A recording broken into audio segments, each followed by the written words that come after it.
Bismillahirrahmanirrahim. Assalamualaikum warahmatullahi wabarakatuh. Bapak dosen dan teman-teman, yang saya memaparkan materi, saya dapat tugas tentang faktor penghubung dan penghambat perilaku keagamaan peserta didik SD, SMP, dan SMA.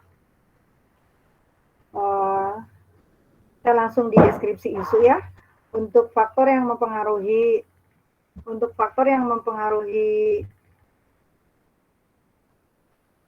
perilaku beragama peserta didik ada dua, yaitu faktor internal. Faktor internal itu yaitu faktor dalam diri individu, yaitu kepribadian dan motivasi. Motivasi menjadi aspek penting dalam menentukan perilaku. Motivasi dapat juga diartikan sebagai faktor yang mengarahkan perilaku dalam bentuk usaha keras atau lemah. Menurut Chaplin menyebutkan bahwa motivasi merupakan aspek yang digunakan untuk menerapkan faktor yang ada dalam diri individu.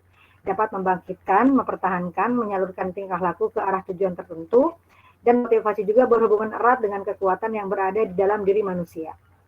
Menurut Hasibuan, motivasi merupakan cara mengarahkan potensi, daya, dan kerjasama dalam mencapai tujuan tertentu.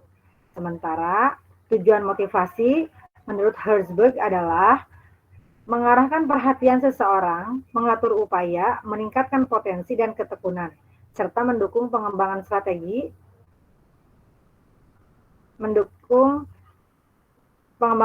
pencapaian tujuan atau rencana tindakannya secara positif dan terarah. Salah satu jenis motivasi yang saat ini memiliki kontribusi positif bagi kehidupan manusia adalah motivasi spiritual. Motivasi spiritual adalah dorongan untuk taat, tunduk, patuh atas ketentuan kaidah nilai moral serta ketentuan ajaran agama. Motivasi spiritual merupakan dorongan ahlaukan ilham takwa, yaitu yang menghadirkan amar ma'ruf nahi mungkar, lahir dari hasil renungan religius dan pengalaman batiniah. Dan faktor eksternal adalah faktor yang berasal dari luar individu, seperti lingkungan sosial, masyarakat, pendidikan, dan lain-lain. Faktor yang bersifat eksternal dapat diwujudkan dengan cara memberikan dukungan kepada individu dalam kelompok tertentu. Dukungan sosial adalah salah satu bentuk perhatian dari lingkungan sosial. Sarason et al. Menyebutkan bahwa dukungan sosial adalah kondisi yang diliput dengan informasi atau tindakan menyebabkan individu merasa diperhatikan, mendapatkan pertolongan pada saat membutuhkan. Sedangkan menurut Kuncoro mengartikan dukungan sosial sebagai informasi verbal atau non-verbal, bantuan secara real, tingkah laku yang diberikan kelompok sosial tertentu, dan kehadiran yang memberikan keuntungan emosional, sehingga mempengaruhi perilaku individu tertentu. Faktor penghubungnya untuk siswa SD, SMP, dan SMA adalah yang pertama motivasi, lalu yang kedua yaitu lingkungan, dan yang ketiga yaitu kegiatan. Ini faktor-faktor yang mempengaruhi, yang menghubungkan atau faktor pendukung perilaku siswa SD, SMP, SMA untuk bisa melaksanakan perilaku keberagamaannya. Selanjutnya, dari kegiatan-kegiatan pendukung di sekolah, untuk peserta didik SMP dan SMA, kegiatannya bisa meliputi yaitu doa bersama sebelum belajar, menghafal Asmaul Husna, tadarus sebelum belajar dimulai, hafalan surat pendek, sholat duha, sholat duhur, sholat Jumat untuk siswa laki-laki, infak sedekah, mabit, dan lain-lain.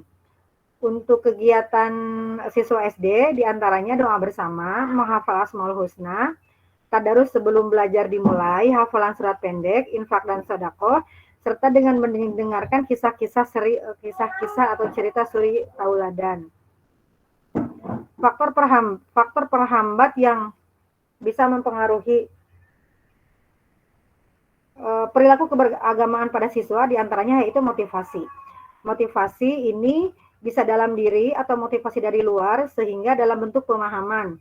Perlunya bimbingan, arahan, ajakan dari orang tua ataupun dari guru di sekolah. Yang kedua, faktor perhambatnya yaitu SDM guru.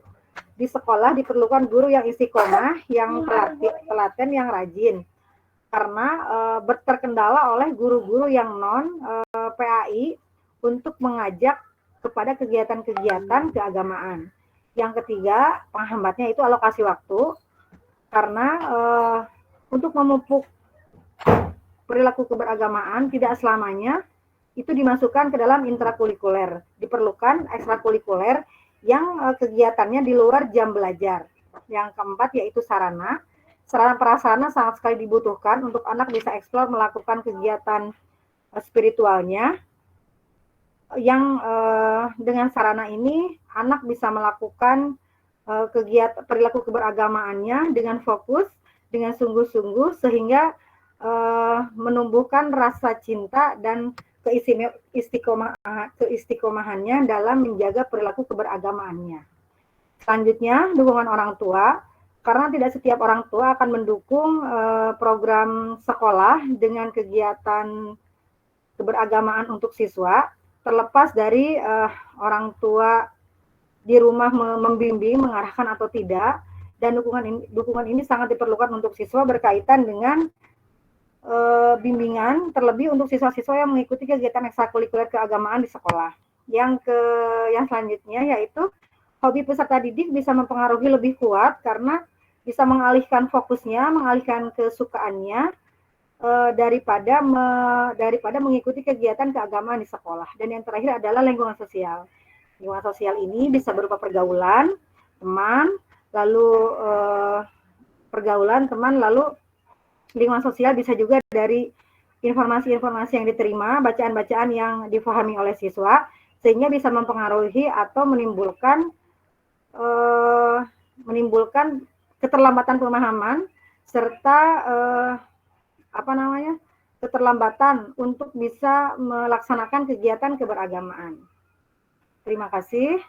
Demikian tadi paparan tentang faktor penghambat dan faktor penghubung kegiatan keberagamaan untuk peserta didik. Selanjutnya kami kembalikan ke Ibu Una.